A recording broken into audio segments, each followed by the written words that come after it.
ابھی ابھی آیا تھا. وہ نہیں جانتا تھا کہ سیاسی لحاظ سے لوگوں کی وابستگیاں کس کے ساتھ ہیں. اسے یاد آیا کہ چلتے چلتے عظیم نے اسے بہت ساری نصیحتیں کی تھی جنہیں نظر انداز نہیں کیا جا سکتا تھا. لہذا اس نے موضوع کو تبدیل کرنے کی کوشش کی. آپ کراچی کب گئے تھے؟ شمس نے شاہد سے پوچھا. 1 سال پہلے گیا تھا، مگر اب عنقریب جانا ہوگا. شاہد نے مسکراتے ہوئے جواب دیا. فراز پاشا خاموش بیٹھے ہوئے تھے. ان کے لبوں پر بھی مسکراہٹ بکھر گئی تھی، جسے محسوس کر کے شاہد جھینپ سا گیا. شمس نے بھی محسوس کیا کہ مگر وہ خاموش رہا، کیونکہ وہ جانتا تھا کہ ان 2 اشخاص کے درمیان بے تکلفی تھی اور وہ ابھی اس منزل کو نہیں پہنچا تھا. شمس اپنے سوچنے کے انداز پر حیران تھا، کیونکہ چند گھنٹوں سے وہ چیزوں اور معاملات کو دیکھنے اور سمجھنے میں زیادہ بہتر بردباری کا مظاہرہ کر رہا تھا، جبکہ اس سے پہلے اس کے طرز احساس و گفتگو میں لاابالی پن کی جھلک نمایاں ہوتی تھی. اگر کبھی وہ سنجیدہ ہوتا بھی تو بردباری کی سطح کو نہیں چھوتا تھا، مگر کبھی کبھی تو وہ کاشف کی باتوں پر اس سے کہہ دیا کرتا تھا کہ تم کتابیں ذرا کم پڑھا کرو. مگر آج یہاں بیٹھ کر فراز پاشا اور شاہد سے گفتگو کرتے ہوئے بار بار یہ احساس کہ کوئی بات ایسی نہ کہہ دوں کہ بعد میں سبکی محسوس ہو، یہ اشارہ مل رہا تھا کہ بولنے سے پہلے تولنے والے محاورے کو سمجھنے لگا ہے. یہ سوچتے ہوئے اسے ایک بار پھر کاشف یاد آ گیا، اور پھر اس نے اسے قریب محسوس کر کے خاموشی سے آواز دی. کاش تیری صحبت میں رہ کر میں کچھ اور بھی حاصل کر لیتا، یا کم از کم تیری طرح کتابیں ہی پڑھ لیتا تو میرے پاس لفظوں کا ذخیرہ ہوتا. سوچ کی سرسراتی ہواؤں نے کاشف کی یاد کے گلابوں کو ایک بار پھر مہکا دیا تھا. اس دوران شاید کچھ دیر علیحدہ بیٹھ کر لقمان اور منیزہ کا اسکول ورک دیکھتا اور انہیں کچھ سمجھاتا رہا. پاشا بھائی اب میں چلوں، کوئی کام تو نہیں؟ شاید نے اٹھتے ہوئے پوچھا، اور پھر شمس سے بولا آئیے چلیں. شمس سے سن کر کھڑا ہو گیا. فراز پاشا نے بھی کھڑے ہوتے ہوئے کہا کل تو تم آرام کرنا، شام کو دونوں ساتھ آ جانا، پھر تمہارے کام کے بارے میں سوچیں گے. فراز پاشا نے شمس کو مخاطب کرتے ہوئے کہا، اور پھر بلند آواز سے اپنی بیوی کو پکارا، بھائی تابندہ یہ لوگ جا رہے ہیں. یہ سن کر تابندہ کمرے سے نکل آئیں. شاہد نے انہیں دیکھ کر فوراً سلام کیا. تابندہ نے جواب دیتے ہوئے شمس کو مخاطب کیا، اب یہاں آئے ہو تو بس ایسے ہی سمجھنا کہ جیسے اپنے بھائی عظیم کے پاس ہو، اور مجھے بھی ایسے ہی لگے جیسے میرا بھائی یہاں گیا ہے. کیوں، کیا میں آپ کا بھائی نہیں ہوں؟ شاہد نے مصنوعی ناراضگی سے پوچھا. تم تو پہلے دن سے ہی دیور کا رشتہ نبھا رہے ہو، اگر یاد نہیں تو پھر یاد دلاؤں؟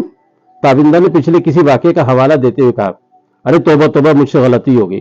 شاہد نے ہنس کر کانوں کو ہاتھ لگاتے ہوئے کہا. واقعی میں کوئی شرارت پنہا تھی جسے یاد کر کے سب ہنسنے لگے. شمس بھی مسکرانے لگا.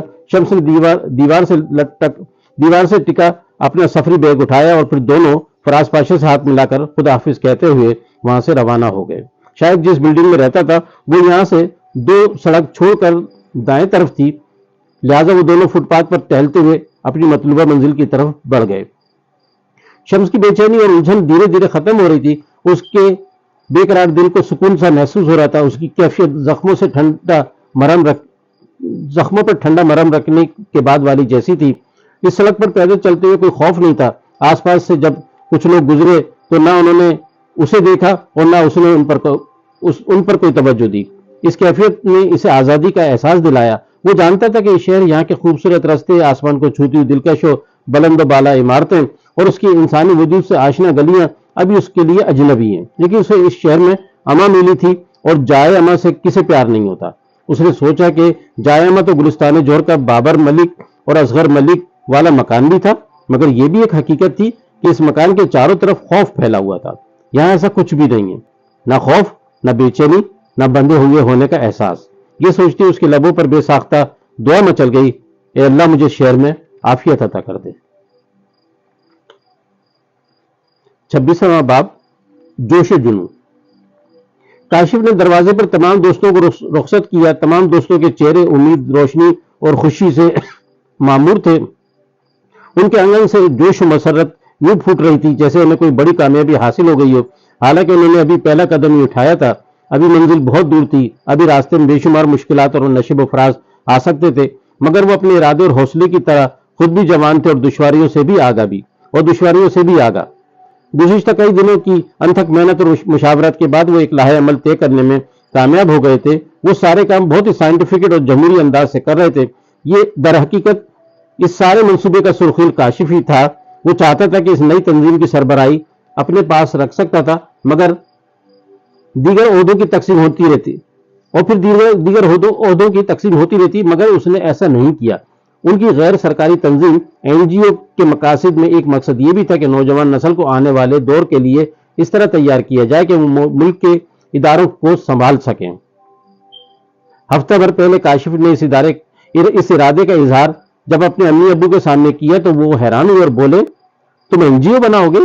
جی ہاں، ایک ایسی این جی او جس کا دروازہ ہر ایسے نوجوان کے لیے کھلا ہو جو تبدیلی چاہتا ہے، جو مستقبل کے خواب دیکھتا ہو، جو فرسودہ نظام سے تنگ آ چکا ہو اور جس کے ذہن میں آئیڈیا ہوں، خواہ کم ہو یا زیادہ، خواہ معمولی ہو یا عظیم۔ پھر وہ ایک لمحے کے توقف کے بعد دوبارہ گویا ہوا، ابو ہمیں ایک ایسے انقلاب کی ضرورت ہے جو ہمارے تمام معاشرے اور ہر فرد کی زندگی میں در آئی خرابیوں کو بھسم کر کے رکھ دے۔ لوگوں میں ایک دوسرے سے زیادہ سپریم بننے کی خواہش کا خاتمہ ہو، غریب کا احساس محرومی ہمیشہ کے لیے مٹ جائے، فلاحی مملکت کا تصور رائج ہو، ہر شخص پڑھا لکھا اور قانون کی حکمرانی ہو، کسی کی یہ مجال نہ ہو کہ وہ اسکولوں کو استبل بنا دے، کسی کو یہ جرت نہ ہو کہ پکی سڑک صرف اس کی حویلی تک جائے اور سارا گاؤں دھول مٹی چاٹے۔ سلطان علی بیٹے کو حیرت سے دیکھ رہے تھے۔ کاشف بولا، میں جانتا ہوں کہ یہ خواب ایک دن میں پورا نہیں ہوگا، اور یہ بھی مجھے معلوم ہے کہ پروفیسر رضا جیسے لوگ بہت تھوڑے ہیں۔ آج کوئی پروفیسر رضا جیسے انسان کے ہاتھ پیر توڑ سکتا ہے تو کل خدا نہ خواستہ اس سے زیادہ کر گزرے گا۔ لہذا ان کے ہاتھ مضبوط کرنے کے لیے ہم نوجوانوں کو قدم بڑھانا ہوگا تاکہ اعلیٰ اقدار، روشن مستقبل، عظیم آدرش اور خیر کثیر کا خوبصورت پرچم ہمیشہ بلند رہے۔ اگر ایک پروفیسر راہ فکر و نظر، عظمت انسانیت کے لیے جان دے دے تو کوئی کاشف علی سلطان اس پرچم کو تھام لے، اور اگر کاشف علی سلطان مارا جائے تو کوئی اور نیکی کی اور خیر کے اس مشن کو آگے بڑھائے۔ کاشف کے روح سے شرارے پھوٹ رہے تھے۔ اس کے امی ابو نے اسے پہلے کبھی اتنا پرجوش نہیں دیکھا تھا۔ وہ دھیمی چال چلنے والا نوجوان تھا، مگر آج وہ سرتاپا مختلف نظر آ رہا تھا۔ دونوں کو اپنے بیٹے پر بہت پیار آ رہا تھا۔ تمہیں پتا ہے کہ اس ملک میں پہلے ہی سینکڑوں این جی اوز ہیں؟ سلطان علی بولے۔ جی ہاں، لیکن بے شمار شعبے ایسے موجود ہیں جہاں کام کرنے کی ضرورت ہے۔ فرض کیجئے جن مقاصد کی تکمیل چاہتا ہوں اس سے ملتے جلتے یا وہی مقاصد کسی اور این جی او کے بھی ہیں، تو کیا اس بات پر یقین کر لیا جائے کہ وکیلی تنظیم معاشرے کے تمام طبقات تک رسائی حاصل کر لے گی؟